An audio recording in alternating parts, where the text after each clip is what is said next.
Well, thanks for visiting us this morning at KTALnews.com. I'm meteorologist Josh Morses with your forecast update. We're starting out the early morning hours with a few rounds of storms once again in the northern Arctic. Haven't seen too many issues that did trigger some tornado and severe thunderstorm warnings late last night, early this morning, but those storms really kind of fizzled out. The biggest issue probably going to be some flooded roadways in and around northeast Texas, Oklahoma, and likely into Arkansas, as well as these showers and storms likely will fizzle out by 7 or 8 a.m. this morning. So today, drier day, but we may see some thunderstorms return later tonight. We're looking at temperatures today, low to mid 90s, and with the high humidity, we'll get that heat index of about 99 to 102 degrees. So anybody working outside today, use a lot of caution this afternoon. Make sure you're staying hydrated and just kind of taking care of yourself as this heat will linger through the weekend. And we'll see some of these pop-up storm chances for the next few days as well. So we still have the same stubborn pattern here. We get these storms that form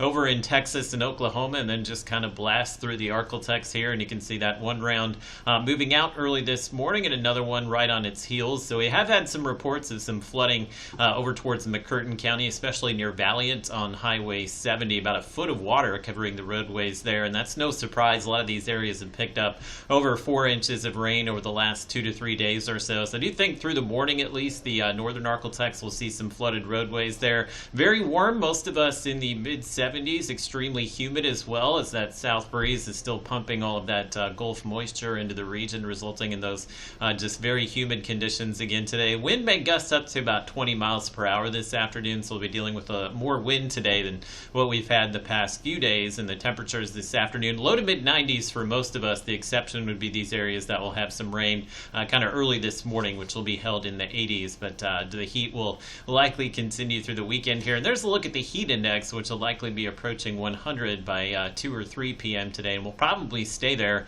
until we get closer to sunset tonight. Then after sunset, that's when we think that next round of storms may begin to make its way in. So it's the same kind of hazards here. Hail looks to be the main risk with any storms that get going this evening as well as tonight. A few damaging wind gusts will be possible, and as we've seen the past few days, we can get a few of these just brief tornado warnings, so I can't rule that out, but it does appear that hail and high wind will be the overriding threats, in addition to maybe some flooding again tonight. So we'll take a look here at your Robinson Futurecast. I'm going to show you a few different models. This one will kind of cover the activity that's going on this morning. This is the high resolution rapid refresh. It updates every hour, so it typically has a better handle, at least on the short-term forecast. Short-term meaning the next, 6 to 10 hours or so, and it does show those scattered storms kind of passing through the northern Arctic this morning. Not much to be concerned about through the day today, but you'll see later on this evening that those storms fire up to the west and northwest of us, and we'll kind of move in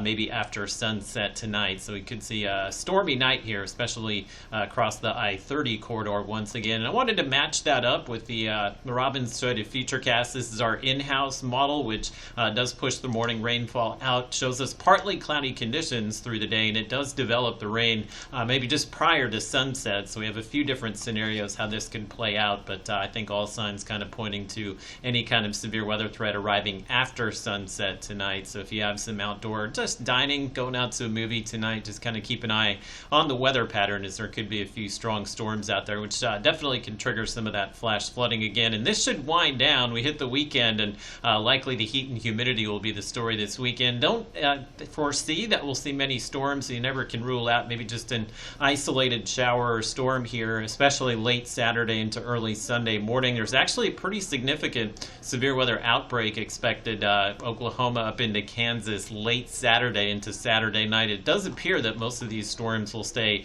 well to the north of us, but you can see just that marginal risk for severe weather. And in case anything changes with the outlook, again, this time of the year, notoriously difficult to kind of forecast the finer details of storm timing, storm intensity, but it is possible we hit the weekend and maybe we see some of these higher probabilities for severe weather pulled in on Saturday. So if you have some outdoor plans for Memorial Day weekend, especially if you're going out to the lakes here in McCurtain County, just kind of check back with the forecast throughout the week here. But it does appear that most of us will dry out through the weekend. I've just maintained that 20% chance of an isolated afternoon shower. It's so hot and humid. Sometimes that will be enough to stir up some scattered showers and storms. That's why we have that 20% in for Saturday, Sunday, and into Memorial Day. There is a front coming coming, so Monday night into Tuesday we will get some heat relief. Our typical high for next week is about 88 degrees, so we should get back to some normal highs. We'll drop some of the humidity as well, so overnight lows will be cooler next week. But that front likely will bring some storms Monday night into Tuesday, and I think we'll close out next week with some scattered storms, possibly next Thursday into Friday.